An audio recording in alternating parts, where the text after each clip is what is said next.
Good morning students, आप सभी का फिर से स्वागत है क्लास 11 के फिजिक्स के क्लासेस में, जहां हम लगातार चैप्टर यूनिट एंड डायमेंशन के अलग अलग टॉपिक्स पे पढ़ाई कर रहे हैं।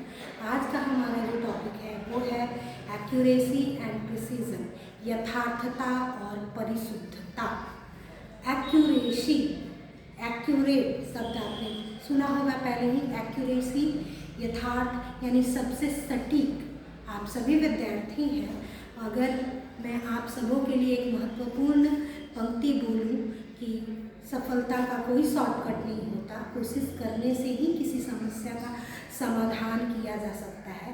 अगर इस पंक्ति के लिए सबसे सटीक, सबसे एक्यूरेट किसी कविता को अगर बोलना हो तो हमारे लिए सबसे सटीक कविता हो सकती है आनंद परम की लिखी हुई कविता, कोशिश कर हल निकलेगा, आज नहीं तो कल निकलेगा। अर्जुन के तीर सा सद, मरुस्थल से भी जल निकलेगा। मेहनत कर, पौधों को पानी दे, बंजर जमीन से भी फल निकलेगा। कोशिश कर हल निकलेगा, आज नहीं तो कल निकलेगा। ये सबसे सटीक कविता होगी इस पंक्ति के लिए कि सफलता का कोई शॉर्टकट नहीं होता, समस्या का समाधान कोशिश करके ही किया जा सकता है। और इसी पंक्ति के लिए अगर एक प्रिसाइज यानी परिशुद्ध कविता अगर हमें पढ़ना हो तो हो सकता है, रख हौसला अभी तो, रख हौसला अभी तो इम्तिहान बाकी है, कलम की धार में अभी और धार बाकी है, मुश्किलें तो आएंगी, रास्ते को रोकेंगी, पर मंजिल भी मिल जाएगी अगर प्रयास जारी है। घड़ी मत देख, चलते रहो, खुद पर विश्वास कर, तूफानों को जो चीर कर निकलता है वही तो विजेता बन पाता है। तो ये कविता परिशुद्ध होगी, प्रिसाइज होगी। उसी तरह से अगर हम भौतिकी के क्षेत्र में बात करें, अपने फिजिक्स के टर्म में पहुँचे तो साहित्य के बाद, तो परिशुद्धता और यथार्थता क्या हो सकती है। यथार्थ यानी सबसे सटीक, एक्यूरेट। अगर हम किसी मापन में फिजिक्स में कोई मेजरमेंट करते हैं, माप लेते हैं, अगर माप हमारा जो है वस्तु के एक्चुअल, जैसे हमारे पास है अभी यहाँ पे 3 चौक, छोटी बड़ी मिलाकर के कुल 3 चौक के टुकड़े हैं। अगर मैं बोलूँ कि 3 चौक के टुकड़े हैं तो काउंट करने पे भी 3 ही मिलेंगे, यानी हमारा डाटा एग्जैक्टली एक्यूरेट है, पर यथार्थ है। तो भौतिकी में जब हम मापन करते हैं और ट्रू वैल्यू के काफ़ी निकट अगर मेजरमेंटेड वैल्यू निकलती है, एक्सपेरिमेंटेड वैल्यू निकलती है, तो आपका डाटा जो होगा वो एक्यूरेट होगा, यथार्थ होगा।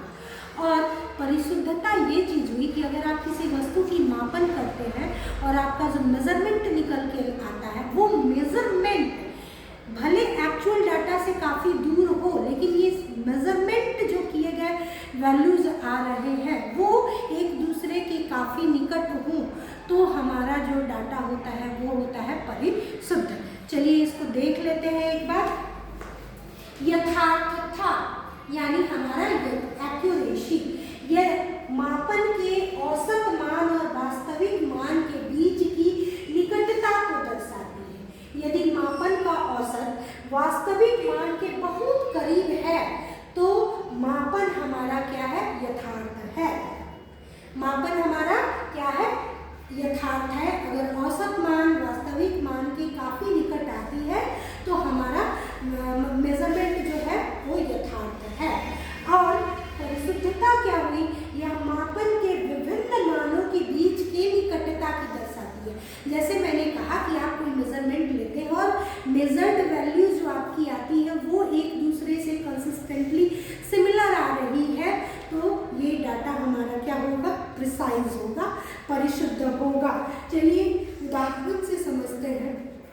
उदाहरण जैसे किसी वस्तु की लंबाई, कोई छड़ ले लेते हैं, कोई रॉड ले लिया, उसकी लंबाई 50 सेंटीमीटर है। यदि आप इसका मापन करते हैं, मेजरमेंट करते हैं और आपको वैल्यू फाइंड आउट होता है 49 centimetre, 48 centimetre, 50 centimetre, 51 centimetre, 52 centimetre, और इन सबों का आप एवरेज वैल्यू कैलकुलेट करते हैं और तो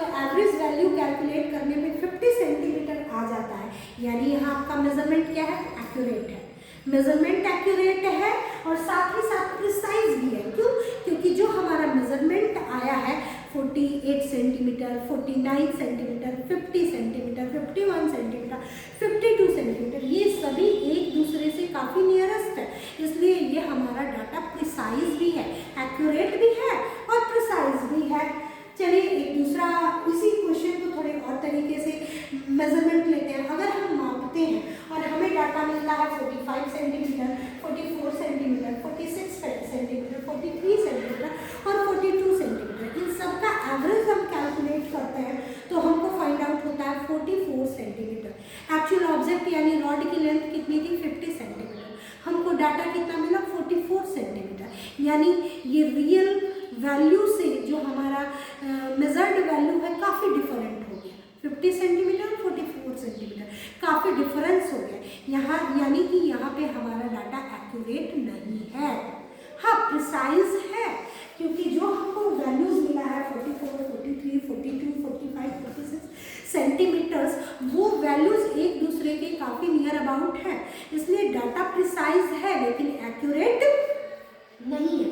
और ओवरऑल हम एज अ कंक्लूजन कह सकते हैं कि मापन या तो यथार्थ और परिशुद्ध दोनों हो सकता है। जैसे पहले वाले केस में हमने देखा मेजर्ड वैल्यू एक्यूरेट भी था और प्रिसाइज भी था।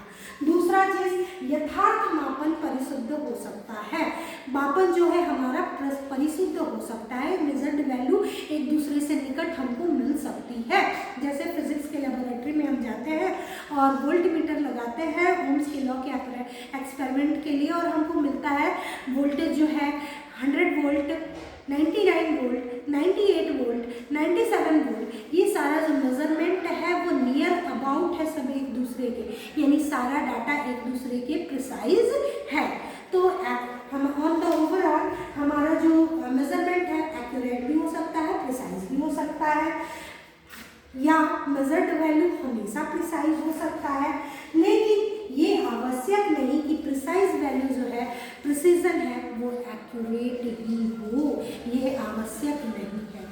ये हमारा एक्यूरेसी और प्रिसीजन है फिजिक्स में मेजरमेंट्स को लेकर के। आप इसको अच्छे से पढ़ाई कीजिए, समझने की कोशिश कीजिए कि क्या प्रिसाइज वैल्यू होता है, क्या एक्यूरेट वैल्यू होता है, क्योंकि प्रिसीजन और एक्यूरेसी समझने के बाद ही आप सिग्निफिकेंट नंबर को अच्छे से समझ सकते हैं। इसको अच्छे से कीजिएगा, पढ़िएगा, फिर से स्टडी कीजिएगा बुक से। अगर कहीं से दिक्कत होता है तो फिर से इस टॉपिक को पढ़ाकर हल किया जाएगा। Thank you, have a nice day to all of you.